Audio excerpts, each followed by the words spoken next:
Welcome to Ethos Effect. Welcome to the Ethos Effect podcast. After building and learning from failures, We discovered our ethos and leveraged it to scale, sell, and build again our seven-figure businesses. whether you're starting out or leveling up. This podcast is your source for innovation and lasting impact. Welcome back. By now, you know we're way into the show, but we wanted to take a little pause, a little reset, and recalibrate a little bit on who are your hosts. Not that we necessarily want to talk about ourselves, but we want to talk about ourselves. And actually what we're going to focus on today is the power of partnerships. What? So our partnership and how that started. Not our romantic partnership per se, but I think there's a lot of people out there that don't know, like maybe they know we've created a seven-figure business together and all that, but I don't know that people know I wasn't just your wife, right? Like it wasn't like Donovan's business and Chelsea, the wife, came along. We had our own separate businesses. We had our own separate journeys. Yeah. And we actually did business together first. Yeah, I think that's probably unique to most people or from other maybe working couples, is that we actually just found each other as good business partners first and then eventually as other things. So. Not strictly business, just a little bit of pleasure there eventually. I knew you were going to kill me for saying that, but it's okay. God. Well, why do you think that you agreed to being my business partner? I think you have to look at yourself and realize what you're good at and what you're not. And you are like a negative or like an opposite of me. You know what I mean? In so many ways. I approached everything, kind of stone-faced, very logical, very numbers-oriented. And you came in with energy and like this passion that other people could see. And not a lot of experience, but it didn't like... Not a lot up here, but... No, you didn't have a lot of the industry experience yet, but you had so much passion and energy. You're like, well, even if she doesn't, I know she's going to take the time to figure it out right. And that made it an easy decision. I mean, I'd never partnered with anybody in financial services ever. It just didn't make a lot of sense to me. But I think it was just admitting that the things that I saw in you that I thought would be good for working with my clients, I was like, yeah, I don't have any of those things. I don't do those things. So it kind of just made sense.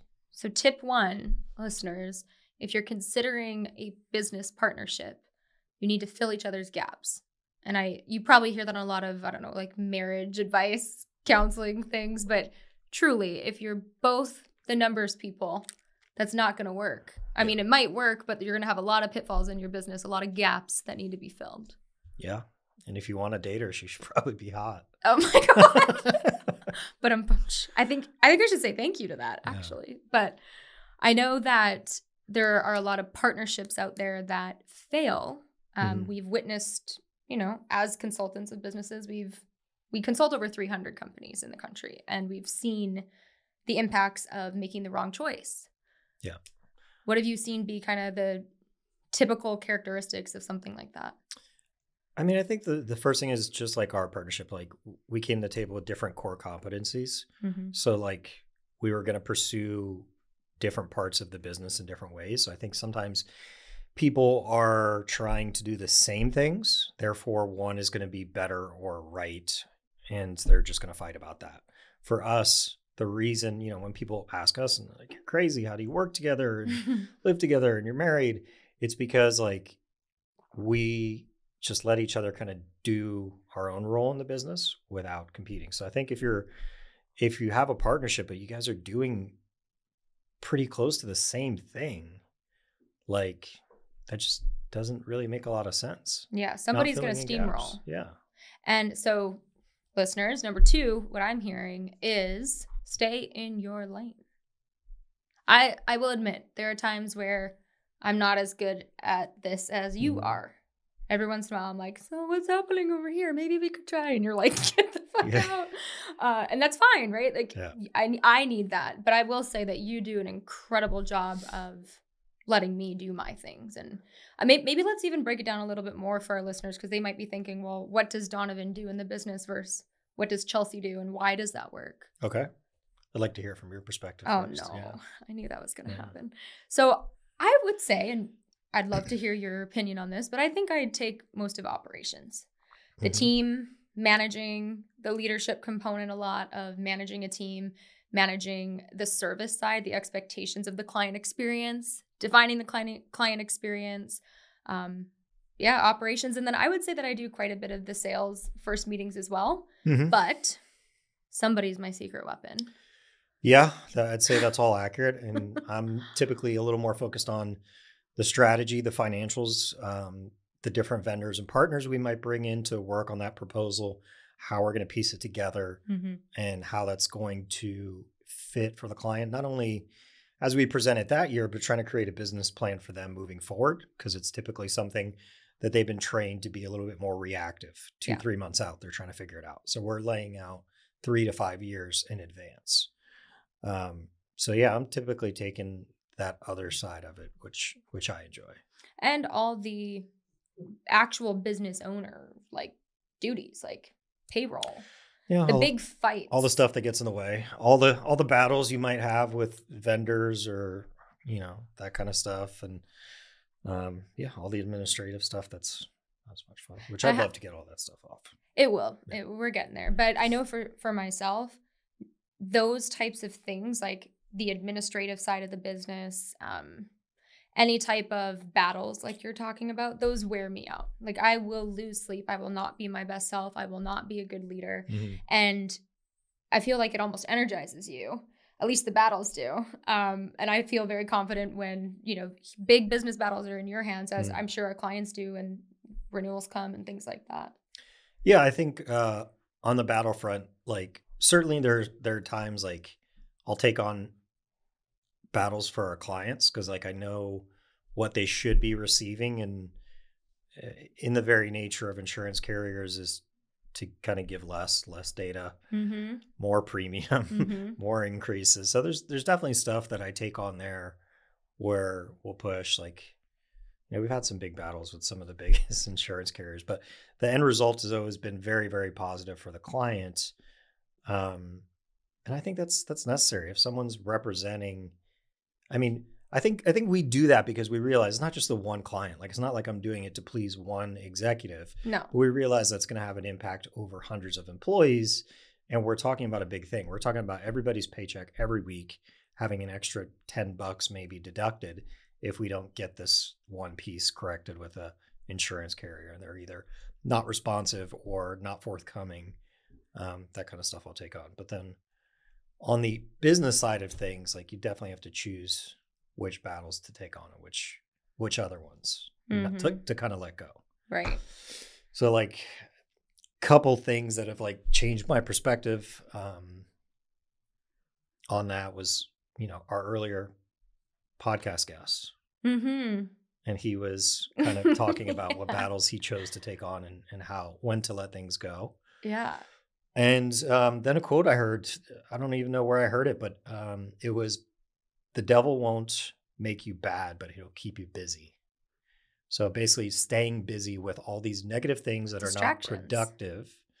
And that's where your energy goes. Well, I couldn't imagine, let's say I was running this business by myself and I had those big battles. I had, a big team to manage. We have hundreds of clients to maintain, retain, keep happy, deliver on our value proposition, plus always making sure that the culture is the way it needs to be. And, your check-ins with your team, there's just so much to being an entrepreneur. And I really feel like having the right partner allows you to grow and scale so much faster. And I honestly think that, we were able to build, scale, sell portion of our business very quickly because we divided and conquered, for lack of a better term.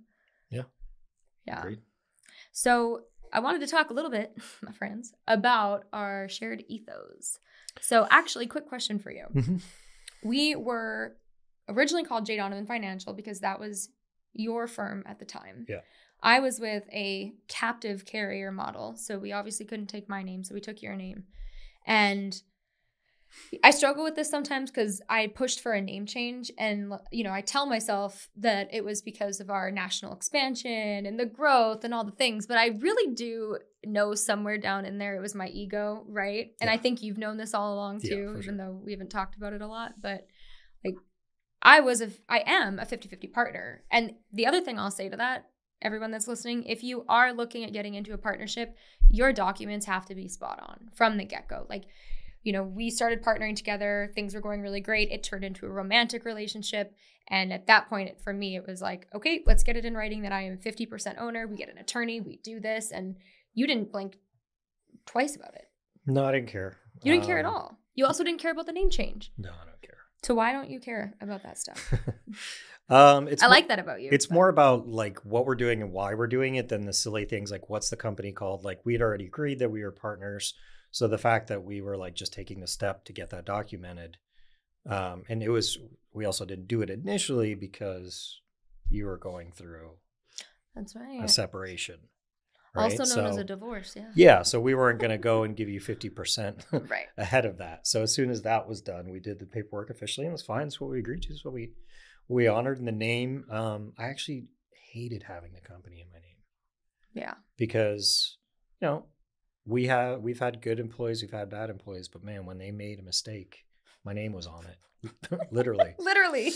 You know, when they answered the phone and they said something stupid, they used my name. I'm like shit. Yeah, it was kind of painful. So I don't care so much about that so much as who we're working with as far as clients and how we go about doing it. And after that, the other things are just details. Well, and those two things, who we're working with and how we go about doing it, is exactly the new name of the company, Ethos Benefits. Yeah. Ethos being the guiding character, principle, spirit of a community, organization, a person. And the final kind of piece of this partnership talk that we'll kind of wrap up with is more than anything, more than having the right documents in place, filling each other's gaps, staying in your own lane, more than all of that, there needs to be a shared ethos, a shared value of what is the direction of this company? Why do we do it? Why do we fight with carriers every single day? Like, why don't we just get a bunch of commission, take our clients out golfing on Fridays? Why are we doing this so much harder? Because it's the right thing to do. But what do you think our ethos is? I think that's part of it. You know, for me, again, it goes past the employer. The employer is always our client, but the end result goes to all their employees. And it's really just about that impact spread amongst, I mean, what we should really do is count up all of our clients and all of their employees, because that is the impact of our agency. Mm-hmm. So yeah, we're doing things the hard way, but I also like to think like if, you know, when we take business owners or executives or executive teams through the process, if they understood a little bit of how the process works and we explained how we go about it, they'd be like, that makes the most sense. That's the most logical. This is incredibly important. I mean, what we do is literally called, you know, on a Form 5500, company health and welfare plan. Mm-hmm. And that's what it is. It's a health and welfare plan for all of their employees.